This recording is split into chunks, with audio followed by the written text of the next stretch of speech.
Mi madre me da tanto asco. La voz de mi hija Lidia llegaba clara desde mi teléfono que tenía en la mano. Acabábamos de terminar nuestra llamada diaria donde me había preguntado por mi salud y me había dicho cuánto me extrañaba desde París.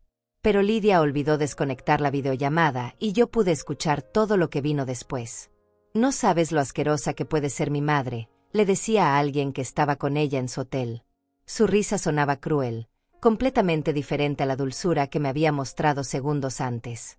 Siempre arrastrando esas pantuflas viejas por toda la casa, haciendo esos ruidos raros cuando come, y esa manía de hablar sola. Dios mío, a veces siento que me voy a volver loca viviendo con esa vieja. Me quedé petrificada sosteniendo mi teléfono. Esta era mi hija, la niña que crié sola después de que su padre nos abandonara cuando ella tenía apenas 2 años. La misma que me acababa de decir te amo mamá, cuídate mucho hace menos de un minuto. Lo peor es que no puedo decirle nada porque esta casa es suya, continuó Lidia con un suspiro exagerado. Pero cuando se muera, por fin voy a poder vivir en paz. Esta casa vale más de $3 millones. ¿Te imaginas? Ya hasta hablé con un arquitecto para planear la remodelación completa cuando sea mía. El teléfono casi se me cae de las manos.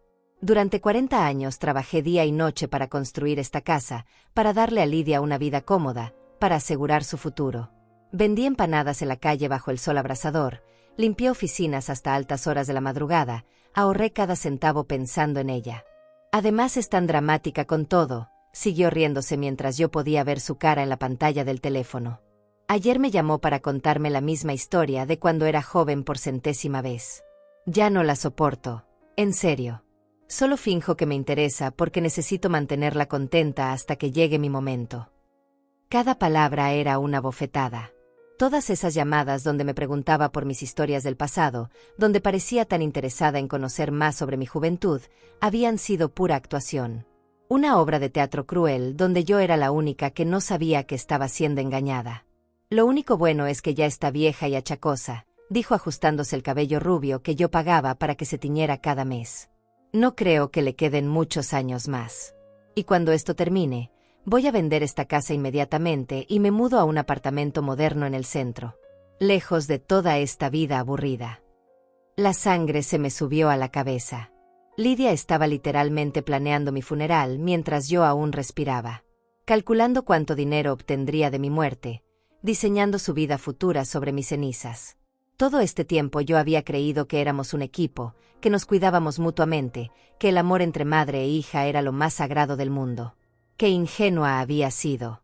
Ojalá se apure un poco, murmuró Lidia entre risas, y esas palabras fueron las que rompieron algo dentro de mí para siempre.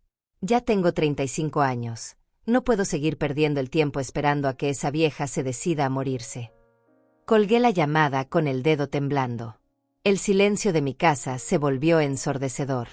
Me quedé sentada en mi sillón favorito, el mismo donde Lidia se acurrucaba conmigo cuando era pequeña, y por primera vez en décadas sentí que no conocía a la persona que había criado. Todos esos años sacrificando mis propios sueños, rechazando pretendientes, trabajando hasta el agotamiento, todo para darle la mejor vida posible.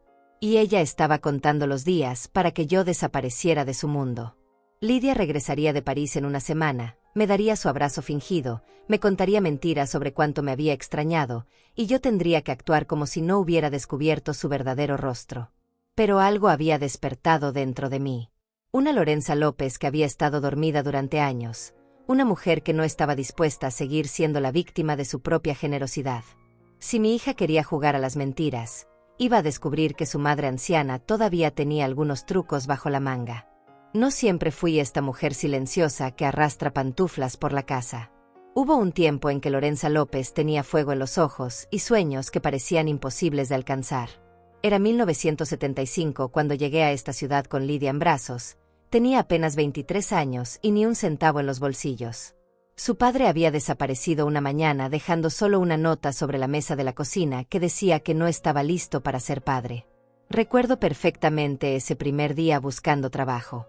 Llevaba mi único vestido decente, el rojo oscuro que había sido de mi madre, y cargaba a Lidia envuelta en una manta tejida por mis propias manos.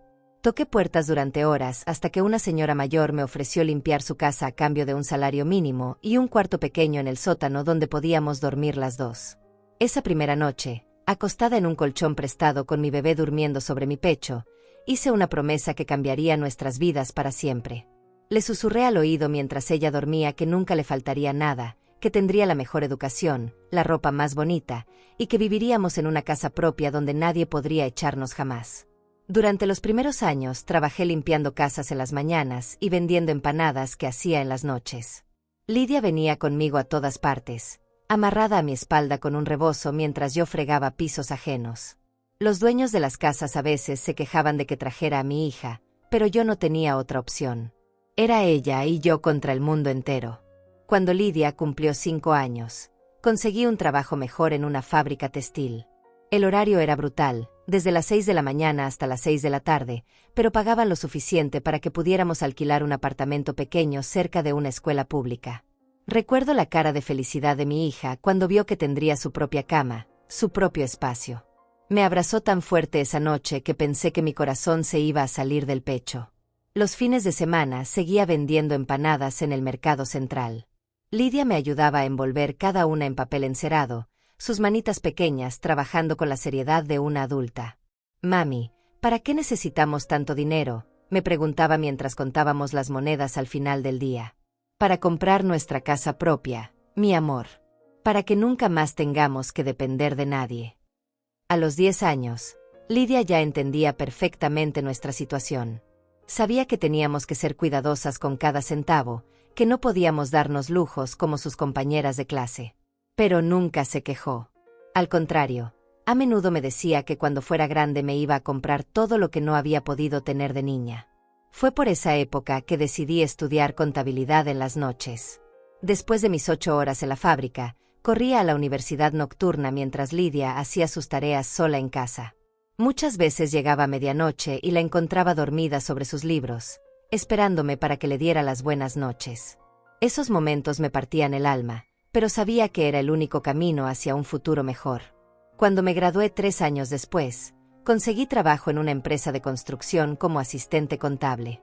El sueldo era 3 veces mayor que en la fábrica, y por primera vez en años pude respirar tranquila. Lidia tenía 13 años y había crecido siendo testigo de cada sacrificio, de cada noche sin dormir, de cada peso ahorrado con disciplina férrea. «Mami, cuando yo tenga mi trabajo vamos a ser ricas», me decía mientras cenábamos nuestras quesadillas caseras. «Te voy a comprar vestidos bonitos y zapatos nuevos, y nunca más vas a tener que trabajar tanto». Esas palabras eran mi combustible para seguir adelante, mi razón para levantarme cada mañana y enfrentar otro día de lucha. A los 15 años, Lidia era una adolescente hermosa e inteligente. Todas sus maestras me felicitaban por lo bien educada que era, por sus excelentes calificaciones, por su comportamiento ejemplar.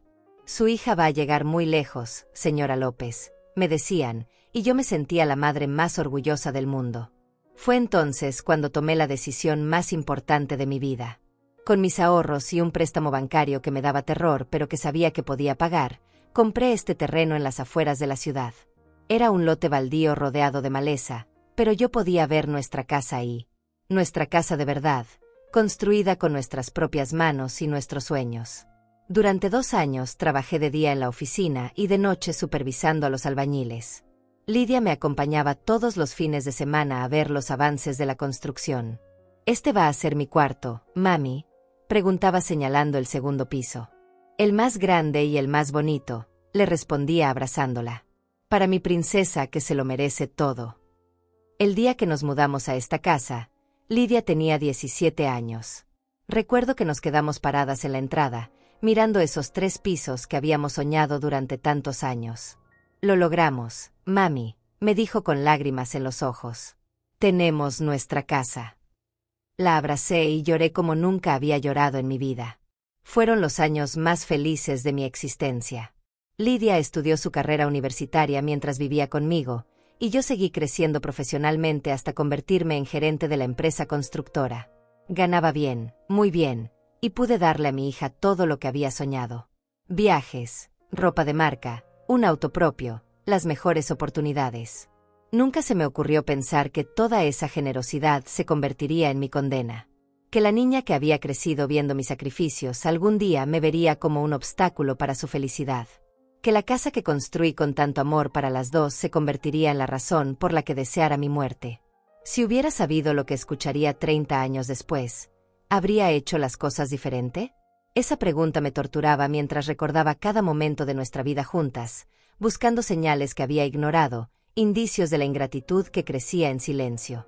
Las semanas siguientes después de escuchar esa llamada fueron las más extrañas de mi vida. Lidia regresó de París con su sonrisa perfecta y sus brazos llenos de regalos baratos que probablemente había comprado en el aeropuerto. «Mami, te extrañé tanto», me dijo abrazándome en la puerta principal, y por primera vez en 72 años tuve que fingir que creía en las palabras de mi propia hija. Me regaló una pequeña torre Eiffel de plástico dorado que se veía ordinaria y sin valor. «Pensé en ti cuando la vi», mintió con esa sonrisa que ahora me parecía completamente falsa. La puse en mi mesita de noche y cada mañana al despertarme la veía recordándome la traición que había descubierto. Durante los primeros días después de su regreso, observé cada gesto, cada palabra, cada expresión de su cara cuando creía que yo no la estaba mirando. Me convertí en una detective en mi propia casa, analizando a la persona que había criado como si fuera una extraña peligrosa. Cuando limpiaba la cocina después del desayuno, la escuchaba hablar por teléfono con sus amigas. Su voz cambiaba completamente cuando pensaba que yo no podía oírla. Se volvía más fría, más calculadora, más cruel. «Sí, ya estoy de vuelta con mi madre», le decía a alguien con un suspiro de fastidio. «No tienes idea de lo difícil que es fingir que me importa todo lo que me cuenta».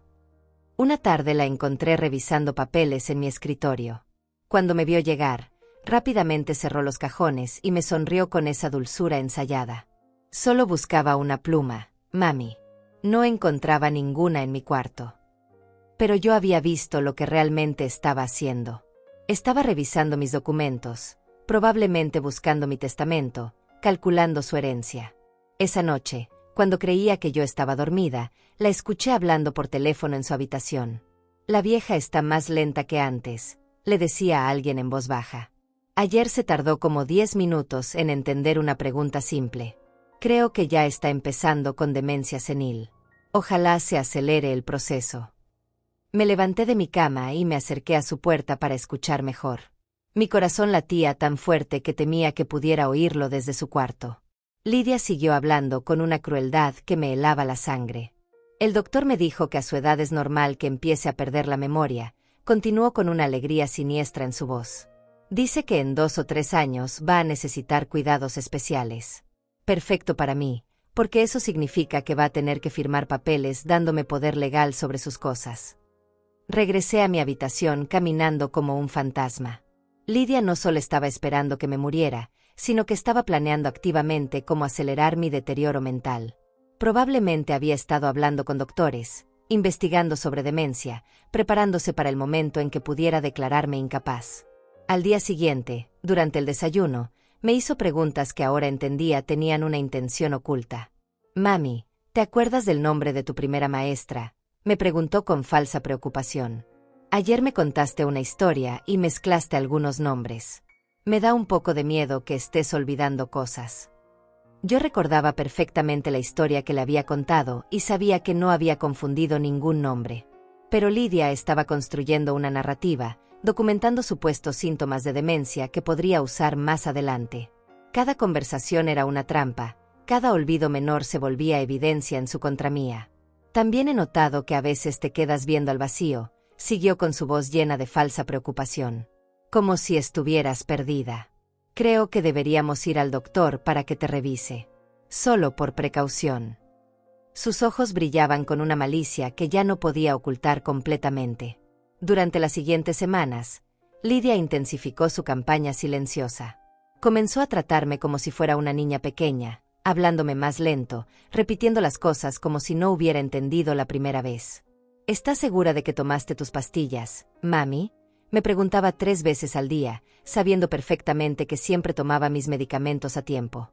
Una mañana encontré que había movido mis cosas de lugar. Mi libro favorito ya no estaba en la mesita de noche donde siempre lo dejaba, mis lentes no estaban en su estuche habitual, mis llaves habían aparecido en el refrigerador. Cuando le pregunté si sabía algo, me miró con esa sonrisa condescendiente que me enfermaba el estómago. «Ay, mami, tú misma pusiste las llaves ahí ayer. ¿No te acuerdas?». Me da mucha tristeza verte así. Pero yo sabía perfectamente que nunca había puesto mis llaves en el refrigerador. Lidia las había movido ahí para poder decir que estaba perdiendo la memoria. Cada día se volvía más descarada con su plan. Comenzó a invitar casualmente a sus amigas para que fueran testigos de mis supuestos olvidos. Pobrecita mi mami, les decía delante de mí como si yo no estuviera ahí. Ya no es la misma de antes. A veces se confunde con las fechas y los nombres. Sus amigas me miraban con lástima y asentían comprensivamente. Es normal a su edad, respondían. Qué bueno que tiene una hija tan dedicada que la cuida. Si supieran la verdad, si supieran que esa hija dedicada estaba orquestando mi destrucción mental paso a paso. La gota que derramó el vaso fue cuando la encontré tomando fotos de mis olvidos. Me había escondido detrás de la puerta de la cocina y la vi fotografiando las llaves que ella misma había puesto en el refrigerador. Después escribió algo en su teléfono, probablemente la fecha y hora del supuesto incidente. Esa noche, cuando Lidia salió con sus amigas, revisé su habitación. Encontré una carpeta escondida debajo de su colchón llena de notas sobre mis síntomas de demencia. Había documentado cada olvido, cada confusión, cada momento en que según ella yo había mostrado signos de deterioro mental. También encontré folletos sobre residencias de ancianos y información sobre cómo obtener tutela legal de una persona mayor. Mi propia hija me estaba armando un expediente para declararme loca. Cerré la carpeta con manos temblorosas y la puse exactamente donde la había encontrado. Subí a mi habitación y por primera vez desde que había escuchado esa llamada telefónica, supe exactamente qué tenía que hacer. Si Lidia quería jugar al gato y al ratón, estaba a punto de descubrir que había subestimado completamente a su presa. La vieja demente que arrastraba pantuflas por la casa estaba a punto de darle la lección más grande de su vida egoísta. Pero primero necesitaba un plan. Y ese plan requería que fuera más inteligente y más silenciosa que mi propia hija. Esa madrugada no pude dormir. Me quedé despierta en mi cama repasando los últimos 5 años de mi vida, buscando todas las señales que había ignorado como una tonta. Ahora que conocía la verdad, cada recuerdo cobraba un significado completamente diferente y más doloroso. Recordé cuando Lidia cumplió 30 años y le pregunté si no quería independizarse, conseguir su propio apartamento como hacían la mayoría de sus amigas. Su respuesta había sido tan dulce, tan llena de amor filial que me derretí el corazón. ¿Para qué, mami? Esta es mi casa, aquí crecí, aquí quiero quedarme cuidándote siempre. Ahora entendía que no se quería ir porque estaba esperando heredar esta propiedad. También recordé todas esas veces que había rechazado pretendientes durante los últimos años. Hombres buenos, viudos de mi edad que me invitaban a salir, que mostraban interés genuino en acompañarme en esta etapa de mi vida. Cada vez que alguno se acercaba demasiado, Lidia se ponía extrañamente celosa y protectora. Mami, ese señor solo te busca por tu dinero, me había dicho sobre Ricardo Morales, un hombre encantador que conocí en misa y que había comenzado a visitarme los domingos. Los hombres de su edad solo buscan mujeres que los mantengan. Tú mereces algo mejor que eso. ¡Qué ironía tan cruel! Mi propia hija me alejaba de cualquier posibilidad de compañía porque temía que alguien más pudiera acceder a mi herencia. Pensé en todas las veces que había mencionado la posibilidad de vender la casa y mudarme a un lugar más pequeño, más fácil de mantener. La reacción de Lidia siempre era de pánico disfrazado de preocupación. Esta casa tiene tantos recuerdos hermosos. Mami, sería una pena deshacerte de todo lo que construiste con tanto esfuerzo. Claro, porque ella ya había calculado cuánto valdría cuando fuera suya. Recordé también cuando el año pasado mencioné casualmente que estaba pensando en donar parte de mi dinero a organizaciones benéficas.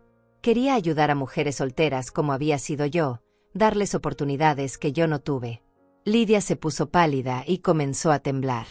Ay, mami, eso es muy noble de tu parte, pero primero deberíamos asegurar nuestro futuro. Nunca sabemos qué emergencias médicas pueden surgir a tu edad. Ahora me daba cuenta de que cada decisión importante de los últimos años había sido influenciada por ella. Lidia había estado manipulando sutilmente mis elecciones para proteger su futura herencia. Era como si hubiera estado viviendo con una extraña que estudiaba mis movimientos y controlaba mi vida sin que yo me diera cuenta. Pero lo que más me dolía era recordar todos esos momentos íntimos que había creído genuinos. Las tardes cuando llegaba cansada del trabajo y ella me preparaba té de manzanilla, las noches cuando me sentía sola y ella se sentaba conmigo a ver telenovelas, las mañanas cuando me despertaba con dolores y ella me daba masajes en la espalda. Todo había sido actuación. Teatro puro. Lidia había perfeccionado el arte de fingir amor filial, mientras en su corazón solo había cálculos fríos sobre cuánto tiempo le faltaba para heredar mi fortuna. Me levanté de la cama y caminé hasta la ventana de mi habitación. Desde ahí podía ver todo el barrio que había visto crecer durante 30 años. Cuando compré este terreno, aquí no había nada más que casas humildes y calles de tierra. Ahora era una de las zonas más exclusivas de la ciudad, llena de mansiones y jardines perfectamente cuidados. Mi casa se había vuelto una de las propiedades más valiosas de toda la colonia. Los agentes inmobiliarios me llamaban constantemente con ofertas millonarias, pero yo siempre decía que no porque este lugar representaba toda mi vida de trabajo. Nunca imaginé que mi propia hija estaría contando los días para venderla. Al amanecer, mientras Lidia aún dormía, bajé a la cocina a preparar café. Me senté en mi mesa favorita, la misma donde había planeado cada paso de mi vida durante décadas, y comencé a hacer algo que no había hecho en años: pensar en mí misma. ¿Qué quería Lorenza López a los 72 años? ¿Cuáles eran mis sueños más allá de cuidar a una hija que me despreciaba? ¿Qué me haría feliz en los años que me quedaban de vida? Por primera vez en décadas, la respuesta no tenía nada que ver con Lidia. Quería viajar. Quería conocer Europa, caminar por las calles de París donde mi hija había estado planeando mi destrucción mental. Quería comer en restaurantes elegantes sin preocuparme por ahorrar cada centavo. Quería comprarme ropa bonita, joyas que me hicieran sentir hermosa, perfumes caros que me recordaran que seguía siendo una mujer. Quería tener amigas de verdad, no personas que me vieran con lástima como la pobre vieja abandonada por todos. Quería encontrar el amor, sí, a mi edad. ¿Por qué no? Quería que alguien me mirara con admiración y cariño genuino, no con la falsa dulzura que ocultaba resentimiento. Pero sobre todo, quería dignidad. Quería recuperar el respeto por mí misma que había perdido sin darme cuenta durante todos estos años de vivir para otra persona que no me valoraba. Cuando Lidia bajó para desayunar esa mañana, me encontró más callada que de costumbre. ¿Te sientes bien, mami?, me preguntó con esa voz de preocupación ensayada. Te ves un poco extraña. Solo estoy pensando, le respondí sin levantar la vista de mi café. ¿Pensando en qué?, insistió, y pude notar un toque de nerviosismo en su voz. Probablemente temía que estuviera recordando algo que no debía, que mis facultades mentales estuvieran funcionando demasiado bien para sus planes. En cambios, le dije mirándola directamente a los ojos. Creo que es hora de hacer algunos cambios importantes en mi vida. La vi palidecer ligeramente. ¿Qué tipo de cambios, mami? Su voz sonaba tensa, alerta. Todavía no lo sé exactamente. Mentí con una sonrisa que esperaba pareciera senil e inofensiva. Pero siento que necesito hacer algo diferente. Tal vez sea la edad, pero últimamente me siento como si estuviera perdiendo el tiempo. Lidia se relajó visiblemente. Probablemente interpretó mis palabras como más evidencia de confusión mental. Ay, mami, no digas eso. Tu vida está perfecta así como está. No necesitas cambiar nada. Pero yo ya había comenzado mi propio plan en silencio.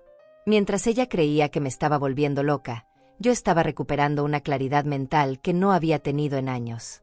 La diferencia era que ahora sabía perfectamente contra quién estaba luchando. Y por primera vez en mi vida, esa persona era mi propia hija. Durante los siguientes días, comencé a actuar de manera más errática, pero de forma calculada. Si Lidia quería evidencia de demencia, yo se la iba a dar. Pero cada olvido que fingía me acercaba más a mi verdadero objetivo. El juego había comenzado, y mi hija no tenía idea de que ya había perdido. Durante las siguientes 2 semanas desarrollé mi actuación de forma meticulosa. Si Lidia quería una madre con demencia, yo le iba a dar el mejor espectáculo de su vida. Pero cada olvido que fingía tenía un propósito específico que ella jamás podría imaginar. Comencé por hacer preguntas aparentemente inocentes que en realidad me daban información valiosa. Lidia, mi amor, ¿podrías ayudarme a recordar el nombre de mi banco principal? Le pregunté una mañana durante el desayuno, fingiendo confusión. Sus ojos brillaron con emoción mal disimulada mientras me ayudaba a recordar todos mis datos financieros. También tengo problemas para recordar dónde guardé mis documentos importantes. Mentí una tarde. Tú sabes dónde están mis papeles del seguro y esas cosas. Lidia prácticamente corrió a mostrarme mi propia caja fuerte, ubicada detrás del cuadro de mi habitación. Me explicó pacientemente dónde estaba todo, creyendo que me estaba ayudando, sin saber que estaba confirmando exactamente lo que yo necesitaba saber. Mientras ella documentaba mis supuestos síntomas, yo estaba reuniendo información mucho más valiosa. Una tarde, cuando fingí estar confundida sobre las fechas, logré que me mostrara su teléfono para ayudarme a entender qué día era. Durante esos segundos preciosos, memoricé algunos de sus contactos más frecuentes, especialmente el de su abogado favorito, un tal Santiago Bravo que según sus mensajes la estaba asesorando sobre asuntos legales familiares. Mi plan requería ayuda externa, así que comencé a hacer llamadas muy cuidadosas. Primero contacté a mi vieja amiga Ana Morales, la única persona en quien podía confiar completamente. Ana había sido mi compañera en la fábrica textil hace 40 años y habíamos mantenido nuestra amistad a pesar de los años.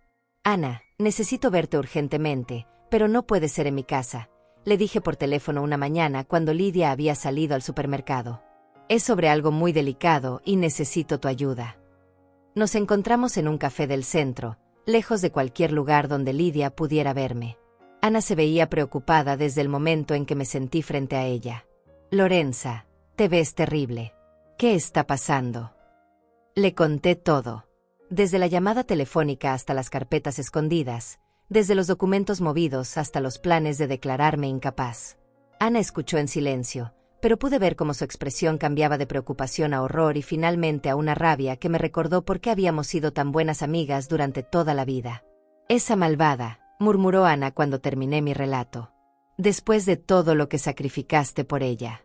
Lorenza, tienes que actuar rápido antes de que sea demasiado tarde.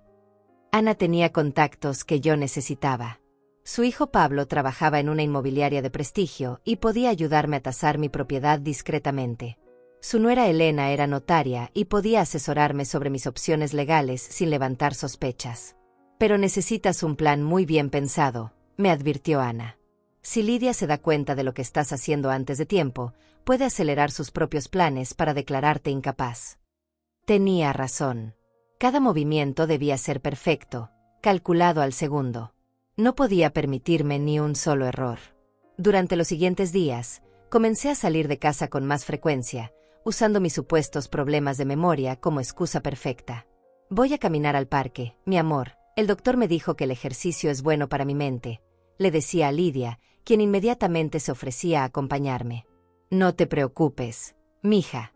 El parque está a 2 cuadras y siempre hay gente conocida ahí. Además, necesito acostumbrarme a hacer cosas sola antes de que mi memoria empeore más. Mis palabras la tranquilizaban porque confirmaban su narrativa sobre mi deterioro mental. En realidad, mis caminatas al parque eran reuniones secretas con Pablo Morales. Él me ayudó a obtener una evaluación profesional de mi propiedad sin que nadie lo supiera. El resultado me dejó sin aliento. Mi casa valía efectivamente $3.200.000, incluso más de lo que Lidia había calculado. Pablo también me ayudó a identificar compradores potenciales que podrían estar interesados en una transacción rápida y discreta. Señora López, hay varios inversionistas extranjeros que pagan en efectivo por propiedades como la suya. Podríamos cerrar la venta en menos de 2 semanas si usted está decidida. Mientras tanto, Elena la notaria me explicó mis opciones legales. Como la casa está únicamente a su nombre y usted está en pleno uso de sus facultades mentales, puede venderla sin necesidad de consultar con nadie. Sin embargo, le recomiendo que se haga un examen psiquiátrico preventivo para documentar su capacidad mental, por si alguien trata de impugnar la venta más adelante. Esa idea me pareció brillante. Me sometí a una evaluación psicológica completa con un especialista privado que Elena me recomendó. Los resultados fueron categóricos. No tenía ningún signo de demencia ni deterioro cognitivo. Estaba en perfectas condiciones mentales para tomar cualquier decisión sobre mis bienes. Guardé esos documentos en una caja de seguridad bancaria que abrí en secreto, junto con copias de todas las evidencias de los planes de Lidia para declararme incapaz. Si ella quería jugar sucio, yo estaría preparada con munición legal suficiente para destruir cualquier intento de impugnar mis decisiones. La parte más difícil de mi plan era mantener la actuación en casa. Cada día tenía que fingir más confusión, más olvidos, más síntomas de la demencia que Lidia necesitaba documentar. A veces tenía que morderme la lengua para no explotar cuando ella me hablaba con esa condescendencia cruel, tratándome como si fuera una niña. «Mami, ¿te acuerdas de cómo se llama tu hermana?», me preguntó una tarde, claramente tratando de documentar otro síntoma. Mi hermana había muerto 20 años atrás, pero fingí confusión. «¿Cuál hermana, mi amor?» «La que vive en Guadalajara», respondí con una sonrisa vacía, sabiendo perfectamente que ninguna de mis hermanas había vivido jamás en Guadalajara. Lidia prácticamente saltó de emoción mientras escribía en su libreta. «No, mami, tu hermana que se llamaba Carmen. La que murió hace muchos años». «Ah, sí, Carmen», dije como si acabara de recordar. «Qué extraño, por un momento pensé que estaba viva».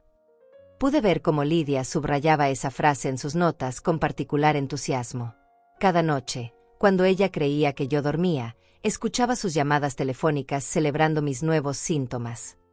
«Se está deteriorando más rápido de lo que esperaba», le decía a alguien con una alegría que me helaba la sangre. «Creo que en pocas semanas voy a poder presentar el caso para obtener la tutela legal». Pero lo que Lidia no sabía era que mientras ella planificaba mi destrucción mental, yo estaba orquestando algo mucho más devastador para ella. La venganza perfecta estaba a solo días de ejecutarse, y mi hija no tenía la menor idea de lo que se le venía encima. El momento del confronto llegó de una forma que ni siquiera había planeado. Era viernes por la mañana cuando encontré a Lidia hablando por teléfono en la cocina con su abogado Santiago Bravo. No se había dado cuenta de que había bajado temprano y pude escuchar toda la conversación desde las escaleras. «Ya tengo suficiente documentación sobre su deterioro mental», le decía con una voz llena de satisfacción. 3 semanas de evidencia escrita, fotos, testimonios de testigos. Creo que podemos proceder con la solicitud de tutela la próxima semana». Hizo una pausa y luego se rió con crueldad. «No, no va a oponer resistencia. Está demasiado confundida para entender lo que está pasando». Sentí como si un rayo me hubiera caído encima. Mi propia hija estaba programando mi destrucción legal para la próxima semana. Todos mis planes secretos tenían que acelerarse inmediatamente o sería demasiado tarde. Cuando Lidia colgó el teléfono, decidí que había llegado el momento de quitarme la máscara de una vez por todas. Bajé las escaleras haciendo más ruido del usual para que supiera que venía, pero mi cara ya no mostraba la confusión fingida de las últimas semanas. «Buenos días, mi querida hija», le dije con una voz completamente diferente, clara y firme. Lidia se dio vuelta y por un segundo pude ver pánico puro en sus ojos antes de que recuperara su compostura. «Buenos días, mami. ¿Cómo amaneciste?». Su voz temblaba ligeramente, pero aún trataba de mantener su actuación. «Amanecí muy bien, gracias. Con la mente muy clara». Me senté frente a ella en la mesa de la cocina y la miré directamente a los ojos. «Tan clara que pude escuchar perfectamente tu conversación con el abogado Santiago Bravo». El color desapareció completamente de su rostro. Durante unos segundos se quedó muda, con la boca abierta, tratando de procesar lo que había escuchado. «Mami, yo no sé de qué estás hablando», tartamudeó finalmente. «Estaba hablando con una amiga sobre trabajo».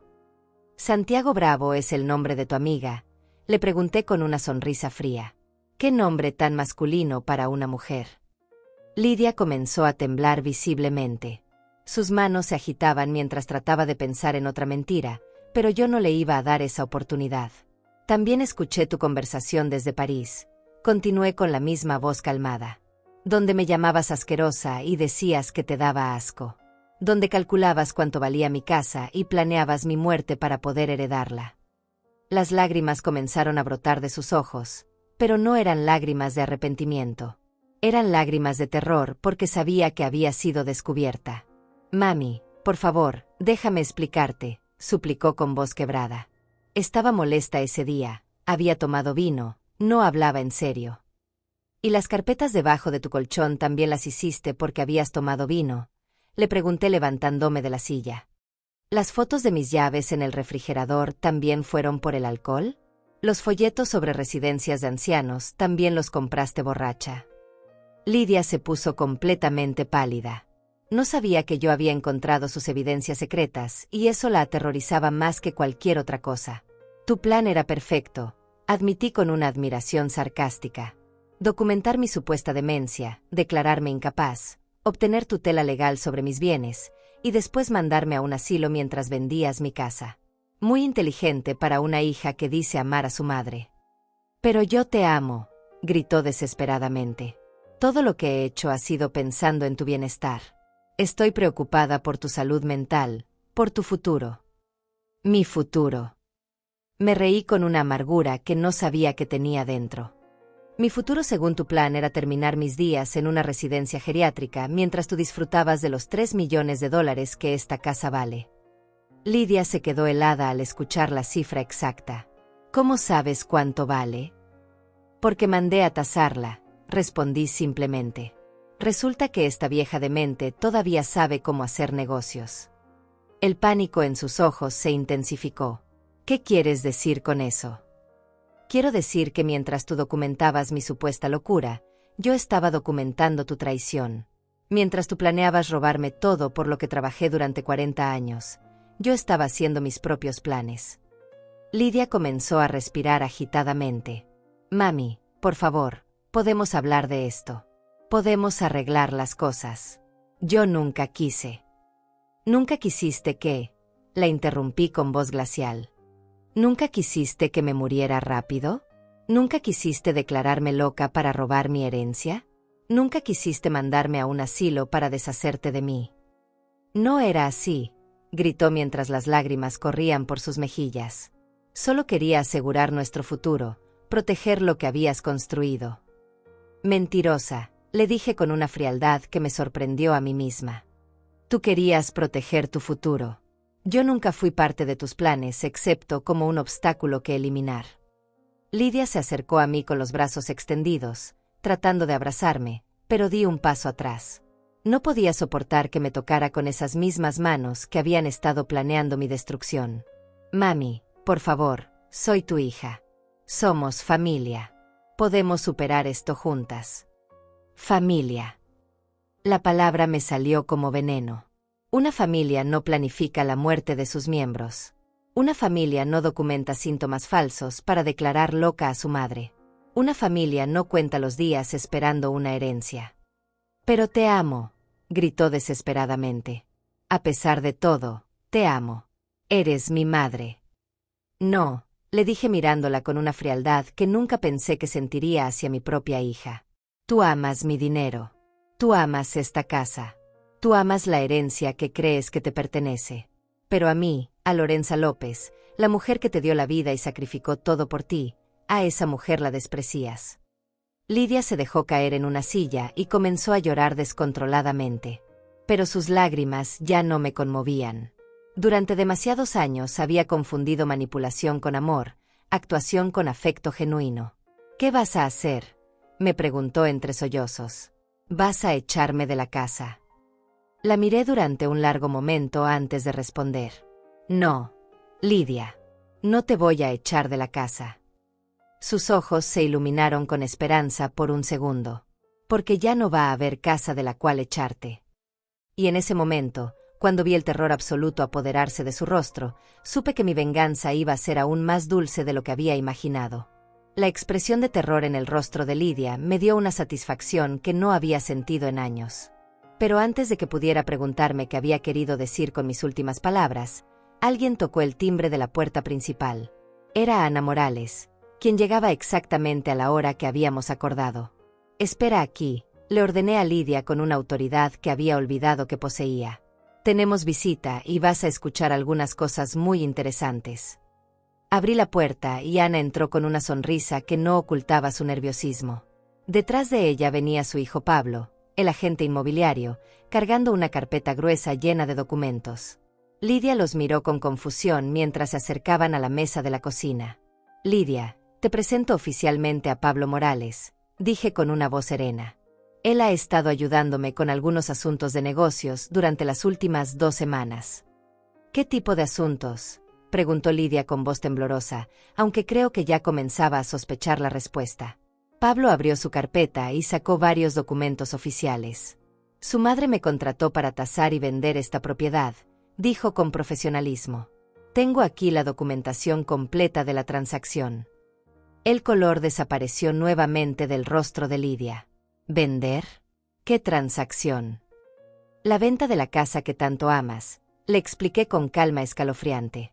Mientras tú planeabas declararme incapaz para robar mi herencia, yo estaba vendiendo mi propiedad a un inversionista extranjero que paga en efectivo.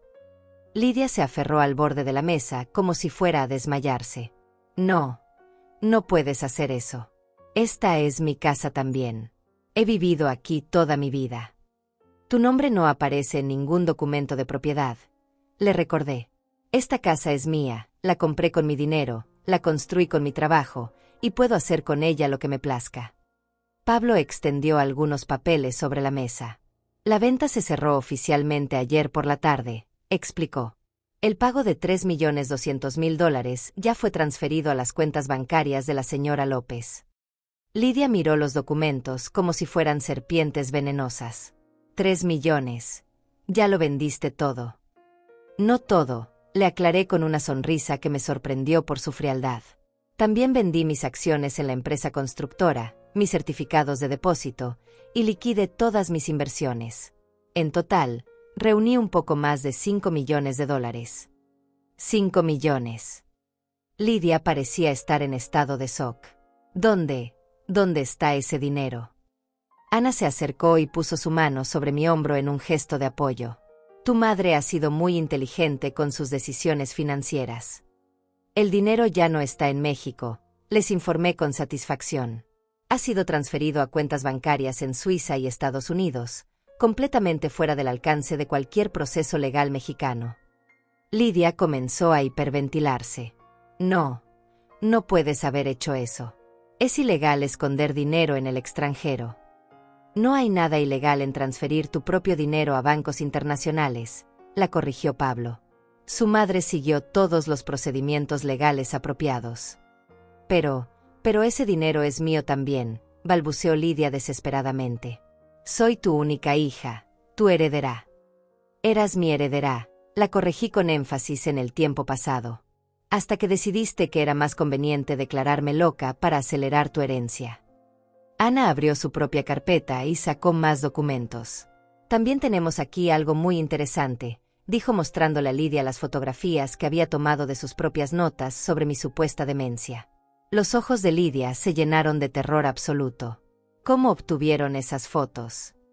Las mismas llaves que tú movías al refrigerador para crear evidencia falsa también me daban acceso a tu habitación, le expliqué.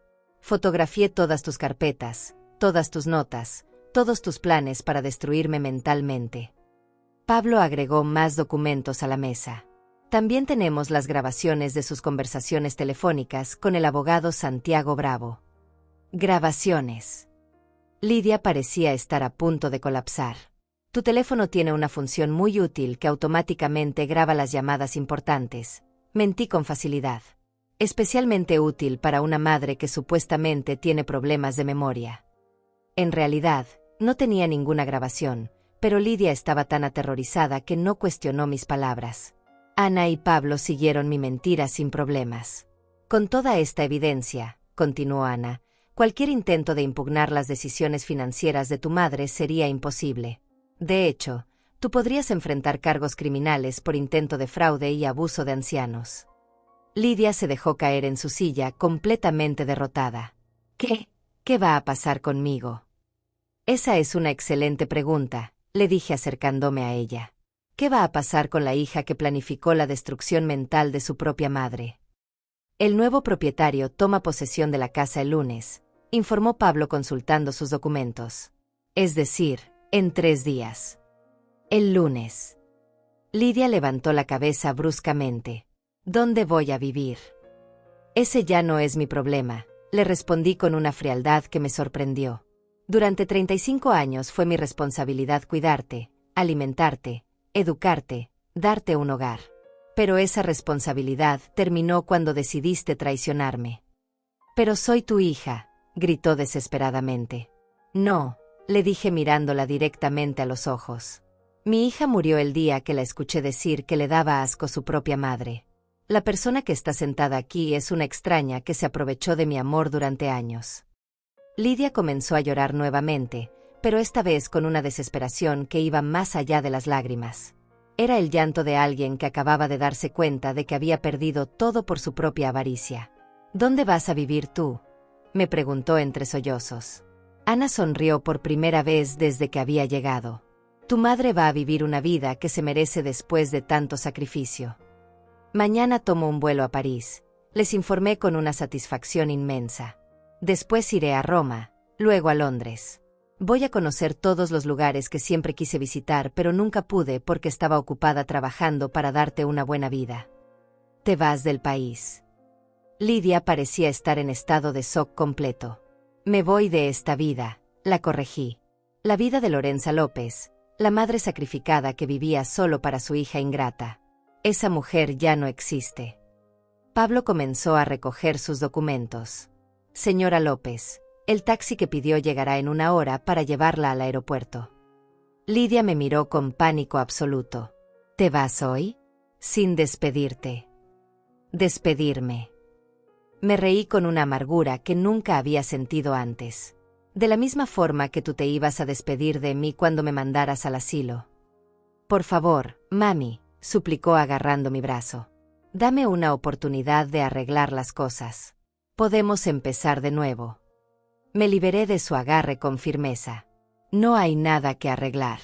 Tú ya tomaste tu decisión cuando elegiste la avaricia sobre el amor. Ahora yo he tomado la mía. ¿Y qué voy a hacer sin dinero, sin casa, sin nada? La miré por última vez con la frialdad que se merecía. Lo mismo que yo hice a los 23 años cuando tu padre me abandonó. Trabajar. Ana y Pablo se marcharon después de dejarme todos los documentos finales, prometiendo mantener el secreto sobre mi paradero una vez que saliera del país. Me quedé sola con Lidia en esa casa que ya no era mía, observando cómo se desmoronaba lentamente mientras la realidad de su situación se asentaba en su mente. Mami, por favor, siguió suplicando mientras yo subía las escaleras hacia mi habitación. No puede terminar así. Somos familia, podemos arreglar esto de alguna manera. No le respondí. Tenía exactamente 50 minutos para empacar 30 años de vida en 2 maletas que pudiera cargar yo sola. Había planeado este momento durante semanas, así que sabía exactamente qué llevarme. Mis documentos más importantes, algunas fotos de cuando Lidia era realmente mi hija pequeña, mi joyería, y la ropa que me haría sentir como la mujer libre que estaba a punto de convertirme. Mientras doblaba mis vestidos favoritos, escuché que Lidia hablaba frenéticamente por teléfono abajo. Probablemente estaba llamando a Santiago Bravo, el abogado que la había estado asesorando sobre cómo robar mi herencia. Me pregunté qué le estaría diciendo ahora que todos sus planes se habían desmoronado. Después de unos minutos, la escuché subir las escaleras corriendo. Entró a mi habitación sin tocar, con el teléfono aún en la mano y una expresión de pánico absoluto. Santiago dice que es imposible, me gritó con desesperación. Dice que no puedes haber vendido todo tan rápido, que debe haber algún error en los documentos. Tu abogado se equivoca, le respondí sin levantar la vista de mi maleta. Cuando tienes dinero en efectivo y conoces a las personas correctas, las transacciones se pueden acelerar considerablemente. Pero tiene que haber algo que podamos hacer, insistió. Alguna forma de detener esto, de recuperar la casa, de recuperar la herencia que creías que ya era tuya, la interrumpí mirándola directamente. Ese es tu verdadero problema, ¿no es cierto? No estás preocupada por perder a tu madre. Estás preocupada por perder el dinero.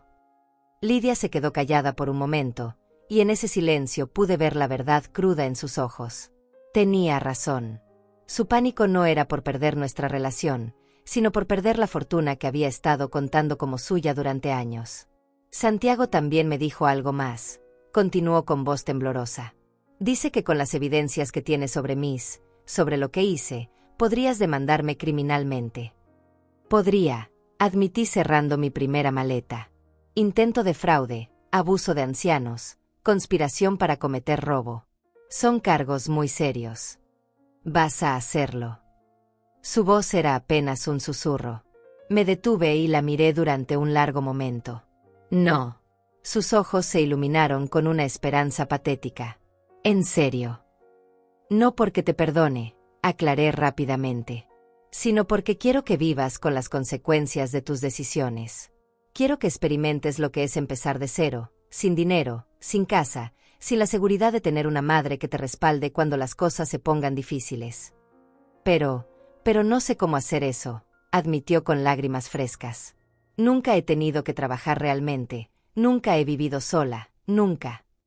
Nunca has tenido que ser responsable de ti misma, terminé por ella.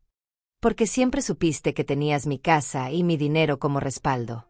Ahora vas a aprender lo que yo aprendí a los 23, cómo sobrevivir con tus propias manos. Bajé con mis 2 maletas y Lidia me siguió como un fantasma. En la sala, me detuve frente al espejo grande donde tantas veces me había arreglado para ir a trabajar, para construir el futuro que ahora estaba destruyendo voluntariamente. La mujer que me miraba desde el espejo ya no era la misma Lorenza López que había vivido en esta casa durante 30 años. Esta mujer tenía los ojos más duros, la espalda más recta, y una determinación que no había sentido en décadas. «Hay algo más que necesitas saber», le dije a Lidia sin voltear a verla. «No fuiste la única que me traicionó». «¿Qué quieres decir?». Saqué mi teléfono y le mostré una serie de mensajes que había descubierto mientras investigaba sus planes. Tus amigas Paula y Herminia también sabían sobre tu plan. De hecho, te estaban ayudando a documentar mis supuestos síntomas cuando venían de visita. Lidia palideció nuevamente. ¿Cómo sabes eso? Porque tu amiga Paula fue tan estúpida que me mandó un mensaje por error la semana pasada. Mentí con facilidad. Un mensaje que estaba dirigido a ti, preguntando si yo había mostrado más signos de demencia durante su última visita. En realidad, no había ningún mensaje de Paula, pero Lidia estaba tan nerviosa que no cuestionó mi historia. Ana me había ayudado a crear esta mentira como parte de mi plan para aislar completamente a Lidia de su círculo de apoyo. Ellas solo estaban preocupadas por ti, balbuceó débilmente.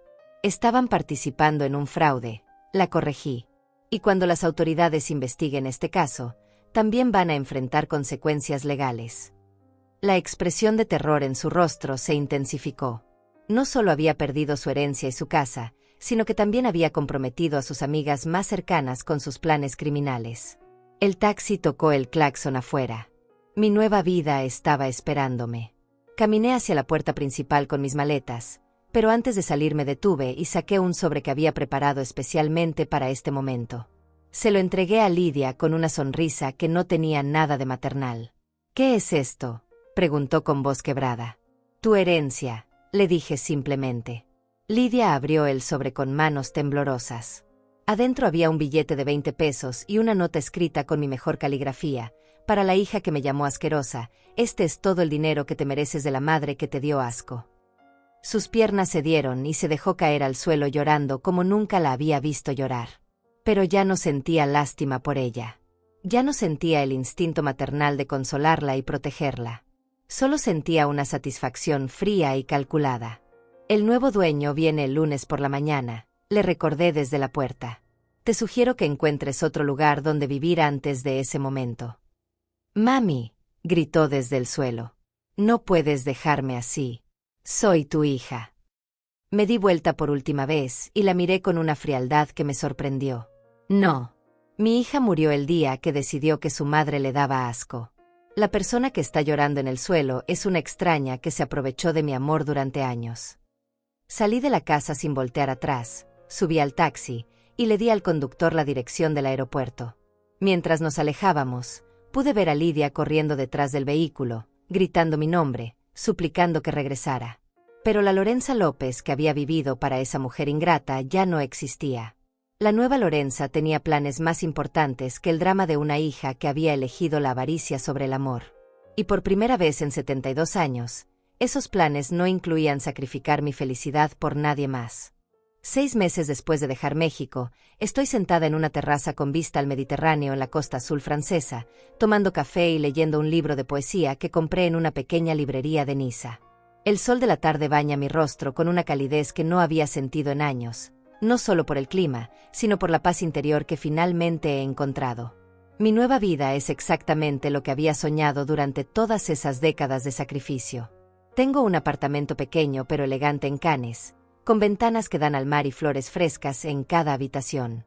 Mis días los lleno con clases de francés, caminatas por la playa, visitas a museos y largas conversaciones con otros expatriados que, como yo, decidieron reinventar sus vidas en la madurez.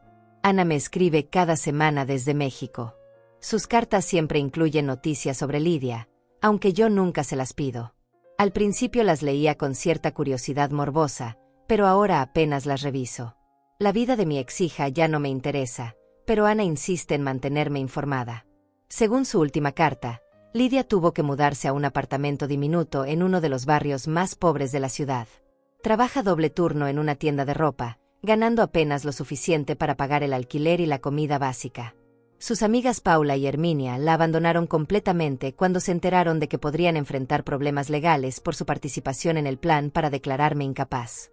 Se ve muy demacrada, escribió Ana en su carta más reciente. Ha perdido mucho peso y siempre parece exhausta. Pregunta por ti constantemente, pero yo le digo que no sé dónde estás. Creo que finalmente está entendiendo lo que perdió. Doblé esa carta sin terminar de leerla. Lidia había tomado sus decisiones y ahora estaba viviendo las consecuencias. Yo había tomado las mías y estaba viviendo la mejor época de mi vida. Ayer conocí a un hombre encantador en mi clase de francés. Se llama Leonardo Martínez. Es un viudo argentino de 75 años que también decidió empezar una nueva vida en Europa después de vender su empresa en Buenos Aires. Tiene ojos amables que me miran con genuina admiración, no con la falsa dulzura que ocultaba desprecio. Lorenza, me dijo después de clase mientras caminábamos por el puerto, hay algo especial en usted. Una fuerza interior que pocas mujeres de nuestra edad conservan. Sus palabras me hicieron sentir hermosa de una forma que había olvidado que era posible. Le conté parte de mi historia, por supuesto omitiendo los detalles más dolorosos. Le dije que había decidido viajar después de desilusionarme con mi familia en México. Él asintió con comprensión y me contó sobre su propia decisión de dejar Argentina después de que sus hijos adultos comenzaran a presionarlo para que les diera dinero constantemente. Los hijos a veces olvidan que sus padres también son personas con derecho a la felicidad, me dijo tomando mi mano suavemente. Usted hizo bien en elegirse a sí misma. Esta mañana recibí una llamada inesperada en mi teléfono francés. Era un número mexicano que no reconocí, pero algo me hizo contestar. Del otro lado estaba la voz quebrada de Lidia, llorando de una forma que no había escuchado desde que era una niña pequeña. Mami, por favor, sollozaba. He estado buscándote durante meses. Ana no me quiere decir dónde estás, pero conseguí este número de... No importa cómo. Solo necesito hablar contigo. ¿Qué quieres, Lidia? Le pregunté con una voz que ya no reconocía como mía. Era fría, distante, completamente desprovista del amor maternal que una vez había sentido por ella. Quiero pedirte perdón, dijo entre lágrimas. Quiero que sepas que me arrepiento de todo lo que hice, de todo lo que dije. He aprendido lo que es vivir sin ti, trabajar para sobrevivir, estar completamente sola, y ahora entiendo todo lo que sacrificaste por mí durante años. Entiendes demasiado tarde, le respondí mirando el atardecer dorado sobre el Mediterráneo. Por favor, dame una oportunidad de arreglar las cosas, suplicó. Puedo cambiar, puedo ser la hija que merecías tener. Solo dime dónde estás para poder ir a buscarte.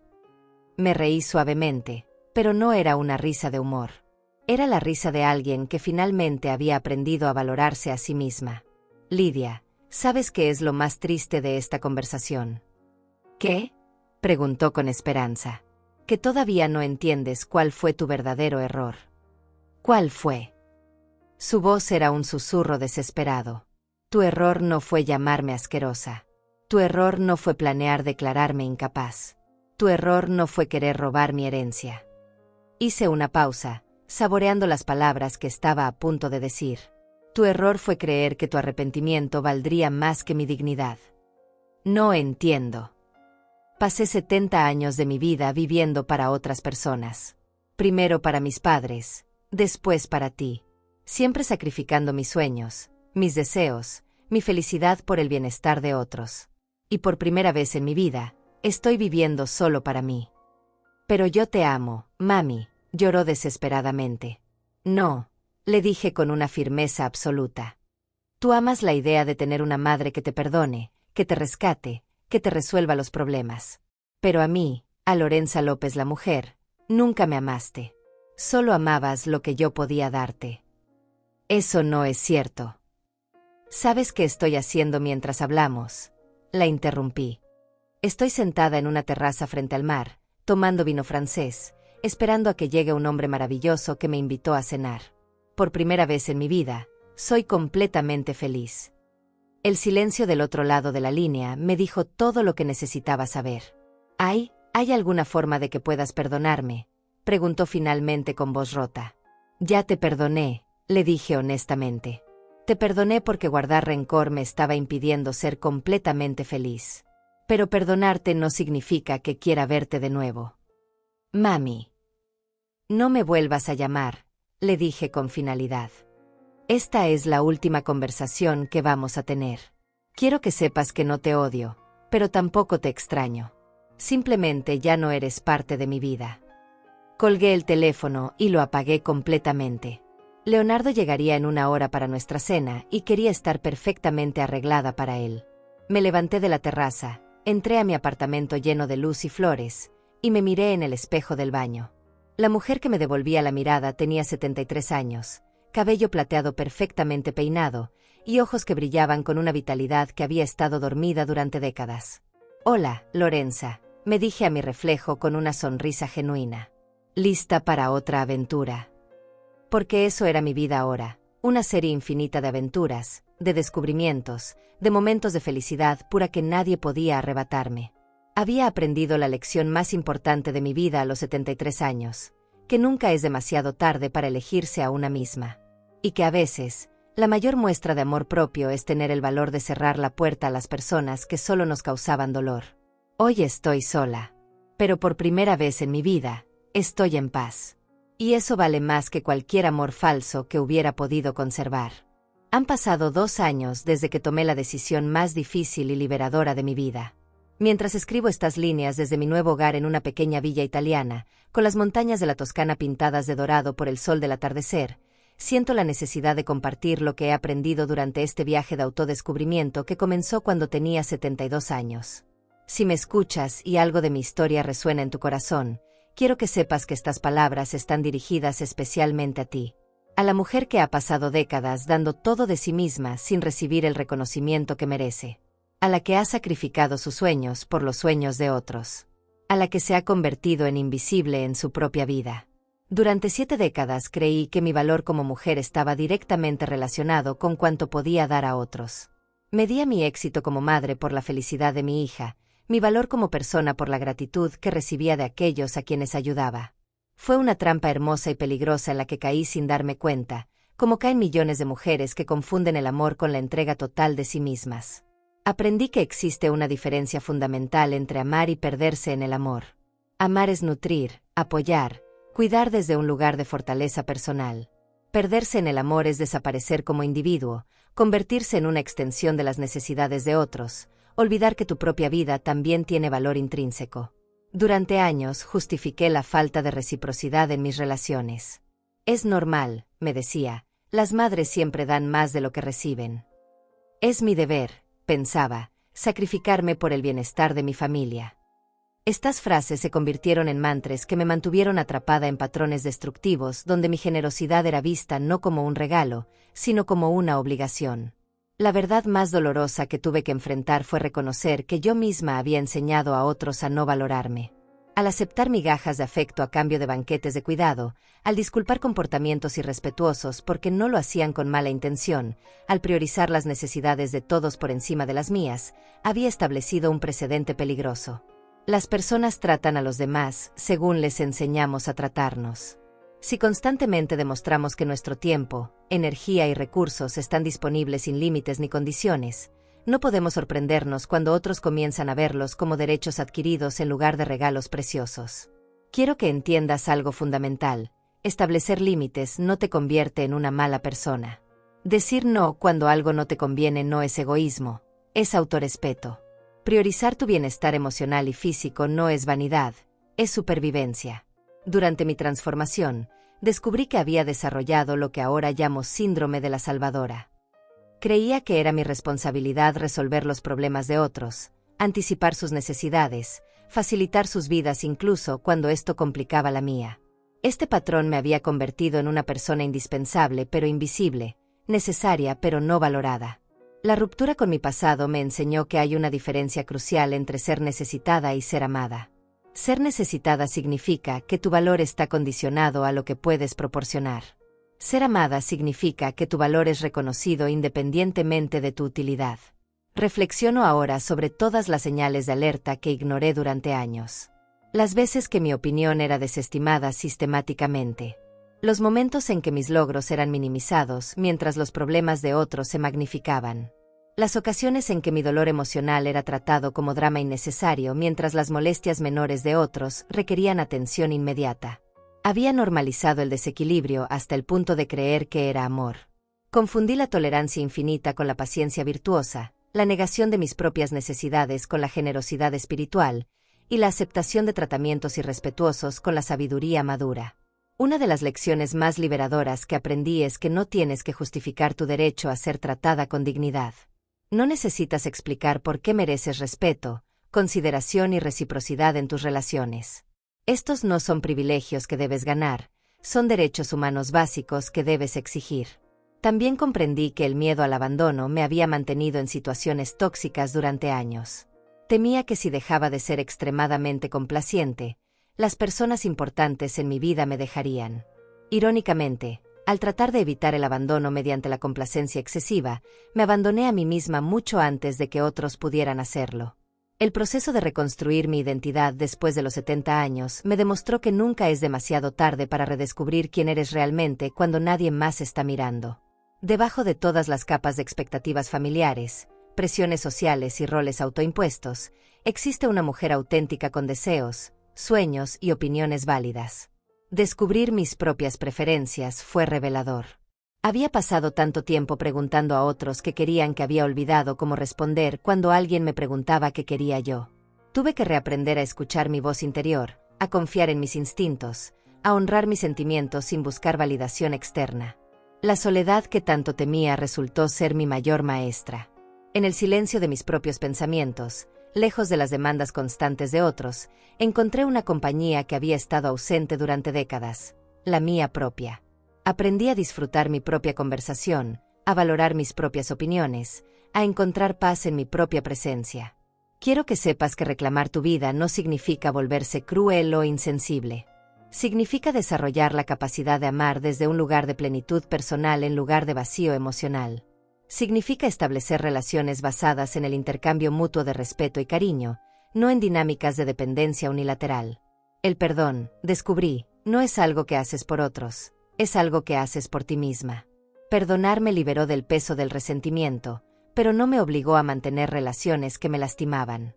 Puedes perdonar a alguien y aún así elegir no tenerlo en tu vida si su presencia continúa siendo destructiva para tu bienestar. Hoy, cuando me miro en el espejo, veo a una mujer que ha aprendido a valorarse a sí misma. Mis canas son símbolo de sabiduría duramente ganada, mis arrugas mapas de experiencias que me han fortalecido, mi mirada refleja una paz interior que ninguna circunstancia externa puede arrebatarme. Si mi historia te ha tocado el corazón, si reconoces patrones similares en tu propia vida, quiero que sepas que el cambio es posible a cualquier edad. No necesitas esperar a que las circunstancias te fuercen a actuar. Puedes elegir conscientemente construir una vida que honre tu valor como mujer, como ser humano, como individual única e irreemplazable. Tu felicidad no es negociable. Tu dignidad no está en oferta. Tu vida no es menos importante que la de nadie más. Y nunca, nunca es demasiado tarde para elegirte a ti misma. Comienza hoy. Comienza ahora. Tu yo futuro te lo agradecerá para siempre.